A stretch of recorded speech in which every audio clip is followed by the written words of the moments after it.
नमस्कार प्यारे साथियों, स्वागत है आज के ऑनलाइन क्लासेज में। आज की वीडियो में बीएसटीसी एग्जाम्स 2025 के लिए रीजनिंग्स के कुल 15 अति महत्वपूर्ण प्रश्न देखेंगे जो पिछले वर्ष पूछे गए प्रश्न और उनसे जो भी संबंधित प्रश्न बनने वाले थे सभी प्रश्न सिलेक्ट किए। तो शुरुआत करेंगे हम प्रथम क्वेश्चन से। आज की क्लास का हमारा पहला क्वेश्चन है, 4 के विपरीत फलक पर कौन सी संख्या होगी। ये हमारा 4 दे रखा है, इस 4 के विपरीत फलक पर संख्या पूछिए। तो इस डायग्राम के आधार पर आपको आंसर बताना है। आज की वीडियो में कुल 15 क्वेश्चन सेलेक्ट किए। इन 15 क्वेश्चन में से आपको 10 प्लस क्वेश्चन के आंसर सही बताने हैं। विशेषकर बीएसटीसी अभ्यर्थियों के लिए शानदार क्लास है। तो बताइए राइट आंसर। वीडियो को थोड़ा सा रोकिए और आंसर बताने की कोशिश करें। तो देखिए, एक प्रश्न बनेगा 4 के विपरीत फलक पर संख्या का, दूसरा प्रश्न बनेगा 2 के विपरीत फलक पर संख्या का, और तीसरा क्वेश्चन बनेगा 1 के विपरीत फलक पर संख्या का। तो देखिए, ये 4 दे रखा है, इस 4 के जो विपरीत फलक पर हमारी संख्या होगी वो होगी 5। उसी प्रकार ये 2 दे रखा है, इस 2 के विपरीत फलक पर जो हमारी संख्या होगी वो होगी 6। फिर 1 है, इस 1 के जो विपरीत फलक पर हमारी संख्या होगी वो होगी 3। तो हमारा राइट आंसर है ऑप्शन नंबर बी, ये 5 है जो कि 4 के विपरीत फलक पर संख्या है। अगर हमारा प्रश्न होता कि 2 के विपरीत फलक पर कौन सी संख्या होगी, तो 2 के विपरीत फलक पर जो हमारी संख्या है वो है 6। इसी प्रकार 1 के विपरीत फलक पर जो हमारी संख्या है वो है 3। तो हमारा राइट आंसर था ऑप्शन नंबर बी को हमने लॉक किया है। अब हम देखेंगे अगला प्रश्न। कौन सा अंक है जो कि विषम है। तीनों ऑप्शन सेम है, एक ऑप्शन इनमें से अलग है। वो कौन सा ऑप्शन है? वीडियो को थोड़ा सा रोकिए और आंसर देने की कोशिश करें। अब हम देखते हैं 49। जब हम 7 का स्कोर करेंगे, 7 का स्कोर करेंगे तो जो हमारी संख्या आएगी वो आएगी 49। इसी प्रकार 3 का क्यूब, तो 3 का क्यूब करेंगे तो हमारी संख्या आएगी 27। इसी प्रकार 4 का क्यूब 64 और 2 का क्यूब है वो है 8, यानी 2 इंटू 2 इंटू 2। इसका हम गुणा करेंगे तो हमारी संख्या आएगी 8। तो इनमें से अलग कौन सा है?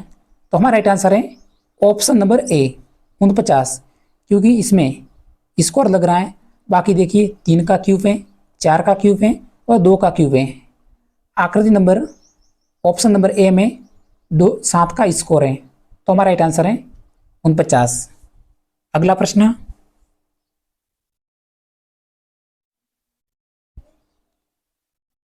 अंग्रेजी वर्णमाला में ऐसे कितने अक्षर हैं, यानी बड़े अक्षर दर्पण में देखने पर समान दिखते हैं। जैसे एक आम दर्पण प्रतिबिंब निकालेंगे, ये हमारा ए है, इसका दर्पण प्रतिबिंब सेम इस प्रकार बनेगा। तो ऐसे कितने अक्षर हैं, ये हमारा क्वेश्चन है। अगर बी का दर्पण प्रतिबिंब देखेंगे तो इस प्रकार बनेगा। आज का हमारा क्वेश्चन ये है, ऐसे कितने अक्षर हैं जो समान दिखते हैं। तो हमारा राइट आंसर है ऑप्शन नंबर सी, कुल 11। इस प्रश्न को आपको अभी से रटना पड़ेगा क्योंकि एग्जाम्स में पूछा गया प्रश्न है। अगला प्रश्न, क्वेश्चन नंबर 4। बीएसटीसी के विद्यार्थी सभी इस क्लास से जुड़ जाइए। अगर क्लास पसंद आए तो लाइक जरूर करें, क्योंकि इसी तरह क्लास लेकर रोजाना आते रहेंगे। यदि किसी कूट भाषा में एटी को 20, बीएटी को 40, तो सीएटी को कोड क्या होगा? बताइए राइट आंसर। एटी को 20 से दर्शाया है, बीएटी को 40 से, और सीएटी का कोड क्या होगा? देखिए ए, तो ए का जो वर्णमाला क्रमांक होता है वो होता है 1। इसी प्रकार टी का वर्णमाला क्रमांक होता है वो होता है 20। तो 1 और 20 का जब गुणा करेंगे तो हमारी संख्या आएगी वो आएगी 20। अगर इसको जोड़ेंगे तो संख्या हमारी आएगी 21, जो कि ऑप्शन में नहीं है। इसी प्रकार बीएटी, बी इंटू ए इंटू टी, तो जब हम इसका गुणा करेंगे, बी का क्रमांक है वो है 2, इंटू ए का वर्णमाला क्रमांक है वो है 1 है, और टी का जो वर्णमाला क्रमांक है वो हमारा 20। तो जब हम इन संख्याओं का गुणा करेंगे तो हमारी संख्या आएगी 40, जो कि ऑप्शन में दे रखा है। तो इसी प्रकार सी का जो क्रमांक है वो है 3, यानी ए बी और सी। इसी प्रकार ए का जो क्रमांक है वो हमारा 1 है और टी का जो क्रमांक है वो है 20। तो इन संख्याओं का गुणा करेंगे तो हमारी संख्या आएगी वो आएगी 60। तो कौन सा ऑप्शन है? ऑप्शन नंबर सी हमारा राइट आंसर है। ऐसे ही प्रश्न कुछ बीएसटीसी एग्जाम्स में पूछे जाएंगे। आपको केवल थोड़ा सा लेवल समझना है, या जोड़ करना है, या फिर गुणा करना है, या फिर घटाना है, या फिर भाग करना है। तो आपका आंसर जरूर मिलेगा। थोड़ा सा टाइम लगेगा लेकिन आंसर जरूर मिलेगा। कुल 3 नंबर का हमारा क्वेश्चन है, बेसिक प्रश्न था। अगला प्रश्न, निम्न में से असंगत को चुनिए। असंगत कथन कौन सा है? पठार, पर्वत, समतल, पहाड़ी। क्वेश्चन नंबर 5 है। शेष 10 क्वेश्चन बसे हैं। तो हमारा राइट आंसर है ऑप्शन नंबर सी, समतल, जो कि असंगत है। अगला प्रश्न, लुप्त अक्षर ज्ञात कीजिए। लुप्त अक्षर, आपने अभी जेल प्रहरी का एग्जाम दिया होगा तो ऐसे प्रश्न बहुत सारे पूछे गए थे लुप्त अक्षर के बारे में। तो आंसर देने की कोशिश करें। सर्वप्रथम जो भी आपको संख्या दे रखी है तो इन संख्याओं का आपको वर्णमाला क्रमांक आना जरूरी है। तो जल्दी से इन संख्याओं का वर्णमाला क्रमांक लिखे और उनमें से गैप निकाले, आपका आंसर जरूर मिलेगा। तो देखिए, बी का जो वर्णमाला क्रमांक है वो 2 है, डी का वर्णमाला क्रमांक है 4 है, एफ का जो वर्णमाला क्रमांक है 9 है। इसी प्रकार पी का जो वर्णमाला क्रमांक है वो 16। अब इन संख्याओं में गैप निकालिए। 2 और 4 के मध्य, 4 और 6 के मध्य, 6 और 9 के मध्य, 9 और 12 के मध्य, 12 और 16 के मध्य। अंतिम जो हमारी संख्या आएगी वो हमारा आंसर होगा। तो देखिए, 2 और 4 के मध्य 2 संख्याओं का अंतर है, फिर 4 और 6 के मध्य 2 संख्याओं का अंतर है, फिर 6 और 9 के मध्य 3 संख्याओं का अंतर है, 9 और 12 के मध्य 3 संख्याओं का अंतर है, फिर 12 और 16 के मध्य 4 संख्या का अंतर है, फिर 16 और अगली संख्या के मध्य भी 4 संख्या का अंतर होगा। देखिए, 2 बार 2 आया है, 2 बार 3 है, 2 बार 4 आएगा। तो हमें क्या करना है? 16 जो कि पी का क्रमांक है 16, उसमें से हमें 4 ऐड करना है। तो कुल हमारी संख्या होगी 20। तो ऐसा कौन सा वर्णमाला क्रमांक है, वर्णमाला की कौन सी संख्या है जिसका क्रमांक है वो 20 होता है? तो T20। आपको याद रखना है, हमेशा टी का जो क्रमांक है वो 20 है। जिस प्रकार ए का क्रमांक है 1 है, उसी प्रकार टी का जो हमारा क्रमांक है वो 20 है। तो हमारा राइट आंसर है ऑप्शन नंबर डी। शानदार क्वेश्चन था। अब हम देखेंगे अगला प्रश्न, निम्न में से कौन सा वर्ष है जो कि लीप वर्ष है? यह प्रश्न आपको आना चाहिए। लीप वर्ष से संबंधित प्रश्न है। बीएसटीसी के व्यक्ति क्लास को अंत तक देखते रहिए और साथ में आपको लाइक भी करना है और सब्सक्राइब भी करना है। लीप वर्ष जैसे 2012 ये हमारा लीप वर्ष था, उसके बाद डायरेक्ट 2016, 2016 के बाद 2020 ये हमारा लीप वर्ष था, फिर 2020 के बाद 2024 और अगला हमारा लीप वर्ष होगा वो होगा 2028। यानी आप प्रत्येक वर्ष में आप देख सकते हैं कि 4 साल का अंतर है। तो आपको जो भी संख्या दे रखी है इन संख्याओं में आपको 4 का भाग लगाना है। अगर 4 का भाग पूरा पूरा जाएगा तो वो हमारी संख्या लीप वर्ष होगी। तो इसमें देखिए, हमारा राइट आंसर था ऑप्शन नंबर बी, 1972। जब हम 72 में 4 का भाग लगाएंगे तो पूरा पूरा जाएगा, बाकी 70 में 4 का भाग पूरा पूरा नहीं जाएगा, और 82 में भी नहीं जाएगा, और 97 में भी। तो ऑप्शन नंबर बी को हम लॉक करेंगे। हमारा राइट आंसर है जो कि लीप वर्ष है। अगला क्वेश्चन, क्वेश्चन नंबर 8। क्लास को साथियों शानदार क्लास हो, शानदार क्लास है। दर्पण प्रतिबिंब कौन सा है? दर्पण प्रतिबिंब 2 प्रश्न आते हैं एग्जाम्स में, एक आता है जल प्रतिबिंब का, एक क्वेश्चन आता है दर्पण प्रतिबिंब का। तो दोनों प्रश्न सेलेक्ट किए हैं। दर्पण प्रतिबिंब, इस आकृति का दर्पण प्रतिबिंब क्या होगा? इसमें आपको एक त्रिभुज देखना है, इस प्रकार त्रिभुज बन रहा है, तो दर्पण प्रतिबिंब इसका किस प्रकार बनेगा? तो वो बनेगा इस प्रकार से। तो ऐसी कौन सी आकृति है इन ऑप्शन में से?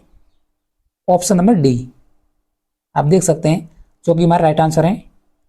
ये इसमें दे रखा है ऑप्शन नंबर सी। हमें ऑप्शन नंबर ये डी वाला नहीं भरना है। काफ़ी विद्यार्थी जल्दबाजी में ये डी भर के आ जाते हैं, इसमें आपको ये डी देखना है, अंतिम डी। तो कौन से ऑप्शन में आ रहा है? तो ऑप्शन नंबर सी में। अगर इसका जल प्रतिबिंब पूछता तो जस्ट उल्टा, जल प्रतिबिंब वाली आकृति इसमें कौन सी बनती? इस प्रकार बनती। ऊपर वाली आकृति इस प्रकार है, तो हमारा राइट आंसर होता बी ऑप्शन। अगर जल प्रतिबिंब पूछा जाता तो राइट आंसर होता बी। दर्पण प्रतिबिंब पूछा है तो राइट आंसर है ऑप्शन नंबर सी। बेसिक प्रश्न था।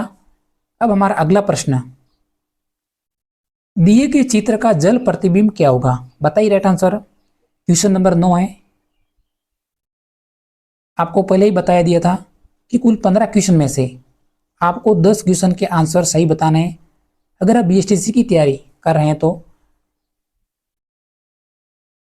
जरूरी नहीं कि बीएसटीसी एग्जाम्स के लिए प्रश्न इंपॉर्टेंट है, कांस्टेबल एग्जाम्स भी होने वाला है उसके लिए भी इंपॉर्टेंट है, फिर पीटीटी एग्जाम्स के लिए भी है, और राजस्थान के कोई भी एग्जाम्स हो तो रीजनिंग के प्रश्न आते रहते हैं।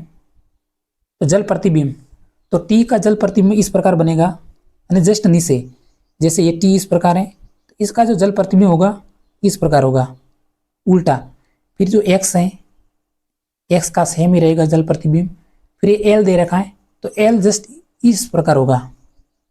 तो इनमें से कौन सी आकृति बन रही है? ऑप्शन नंबर 3 देख लीजिए, हमारा राइट आंसर है ऑप्शन नंबर सी। हम लॉक करेंगे। अब हमारा अगला क्वेश्चन, दी गई आकृति में वर्गों की संख्या क्या है? वर्गों की संख्या, ऐसी की ऐसी आकृति एग्जाम्स में पूछ जाएगी और पूछेगा कि वर्गों की संख्या क्या है। तो कुछ नहीं करना, आपको इस संख्या को गिनने नहीं है, जैसे 1 2 3, हम इस प्रकार गिनेंगे तो हमारा राइट आंसर नहीं मिलेगा। 7 8 और 9, फिर हम बड़ा वाला गिनेंगे 10, जो कि ऑप्शन में दे रखा है, तो ये बिल्कुल गलत है। तो इस डायग्राम में हम वर्गों की संख्या निकालेंगे, तो आपको क्या करना है, 1 का स्कोर, 2 का स्कोर, फिर 3 का स्कोर। तो 1 का स्कोर 1, 2 का स्कोर 4 और 3 का स्कोर 9। फिर इन संख्याओं को आपस में गिनना है, 1 + 4 + 9, तो कुल जो हमारी संख्या हुई होगी 14, जो कि राइट आंसर है ऑप्शन नंबर ए। अगर एक डायग्राम ज़्यादा हो, जैसे एक डायग्राम हमारा इस प्रकार ज़्यादा है, तो फिर कैसे निकालेंगे? तो कुछ नहीं करना, जहाँ पे 3 आ रहा है तो नीचे 4, तो 4 का स्कोर करना है और जो भी संख्या आएगी उसको गिनना है। जिस प्रकार हमने 1 का स्कोर गिना है, 2 का स्कोर गिनना है, 3 का स्कोर गिनना है, फिर 4 का स्कोर, तो 16, तो इसमें 16 ऐड करना है। तो 14 में 16 ऐड करेंगे तो जो भी हमारी संख्या आएगी तो वो राइट आंसर होगा। तो ऐसे आपको आंसर निकालने हैं। अब हम देखेंगे क्वेश्चन नंबर 11, निम्न में से कौन सा शब्दकोश में तीसरे स्थान पे है? शब्दकोश, तो थोड़ा सा इस क्वेश्चन को समझना है, हर एग्जाम्स में आने वाला प्रश्न है। शब्दकोश, जैसे हमारा ए दे रखा है, सी दे रखा है, फिर डी दे रखा है और फिर बी। इसको अगर हम शब्दकोश के अनुसार व्यवस्थित करेंगे तो सर्वप्रथम ए आएगा, उसके बाद बी आएगा, फिर हमारा सी आएगा और फिर डी, यानी व्यवस्थित क्रम में हमें व्यवस्थित करना है। ये प्रश्न ऐसे बता रहा है, तो फिर हमारा राइट आंसर होगा वो होगा ऑप्शन नंबर सी। अगर हम इस प्रकार व्यवस्थित करेंगे तो राइट आंसर आएगा ऑप्शन नंबर सी। कम समय में आपको आंसर बताने की कोशिश कर रहे हैं, तो कई विद्यार्थी हैं जो वीडियो को स्किप करते हैं। अब हम देखेंगे अगला प्रश्न, क्वेश्चन नंबर 12,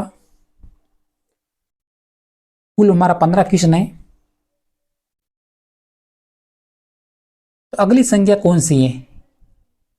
देखिए 3 और 5 के मध्य अंतर निकालना है, पहले ही मैंने आपको बताया। फिर 5 और 9 के मध्य, 9 और 15 के मध्य, 15 और 23 के मध्य, 23 और जो भी हमारी अगली संख्या है उसके मध्य अंतर निकालना है। तो देखिए 3 और 5 के मध्य 2 संख्या का अंतर है, फिर 5 और 9 के मध्य 4 संख्याओं का अंतर है, फिर 9 और 15 के मध्य 6 संख्याओं का अंतर है, फिर 15 और 23 के मध्य 8 है। तो देखिए ये सीरीज बन रही है 2 4 6 8 और अगली संख्या होगी वो होगी 10। तो कुछ नहीं करना, 23 में हमें 10 ऐड करना है। तो जो भी हमारी संख्या आएगी वो हमारा राइट आंसर है 33। कौन सा ऑप्शन है? ऑप्शन नंबर बी को हम लॉक करेंगे। अगला क्वेश्चन, रिक्त स्थान पर कौन सी संख्या आएगी? बताइए राइट आंसर। वीडियो को थोड़ा सा रोकिए और आंसर दीजिए।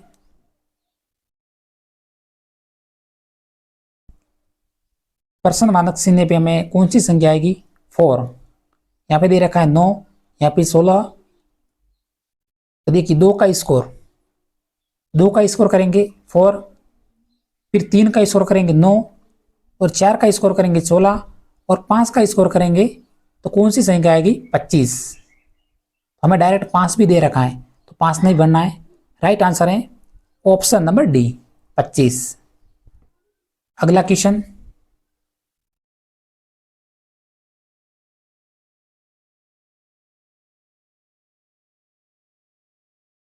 जो संबंध रोटी का गेहूं से है वही संबंध ईंट का किस है? बताइए। यानी रोटी का संबंध गेहूं से है, इसी प्रकार ईंट का संबंध किस है? यानी रोटी गेहूं से बनती है, इसी प्रकार ईंट है जो किससे बनती है?